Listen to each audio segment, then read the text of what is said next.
Bonjour, je m'appelle Sylvain Landry Biran-Faye. Je suis professeur titulaire de sociologie et d'anthropologie, directeur du LASAP à la faculté des lettres et sciences humaines à l'université Cheikh Anta Diop de Dakar. Très bien. Le choix du Sénégal pour faire cette étude est le choix de Gates Venture, qui s'appelle le programme Exemplars in Global Health, qui identifie des pays qui ont fait des progrès, il y a une méthode scientifique pour identifier dans le monde quels sont les pays qui ont fait des progrès assez significatifs dans les indicateurs, en particulier deux indicateurs, les indicateurs de taux de prévalence contraceptive moderne et la réduction des besoins non satisfaits en matière de PF. Le Sénégal n'a pas atteint le taux qu'on s'était fixé. Mais le Sénégal a été identifié comme un pays exemplaire parce que le Sénégal a fait des progrès significatifs en très peu de temps, étant passé de 12 à 26%.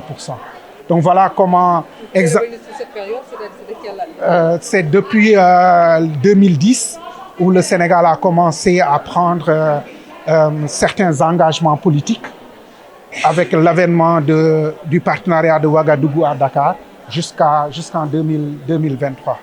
Donc, Exemplars a identifié le Sénégal comme un pays exemplaire et nous étions chargés, le laboratoire de sociologie, d'anthropologie et de psychologie de Dakar, de faire la recherche qui avait 4 composantes. Une analyse chronologique, donc de l'histoire des 20 années, des politiques et programmes, comment ça a évolué. Une analyse aussi du financement de la planification familiale. Nous avons analysé pendant toutes ces années comment le financement a évolué ou a baissé. Quelle est la part de contribution de l'État du Sénégal dans le financement de l'APF. Nous avons aussi fait une analyse quantitative pour voir comment les différents taux de PF ont évolué et on l'a appliqué à la chronologie pour voir s'il y a eu une baisse à un moment, quels sont les événements qui ont conduit à cette baisse.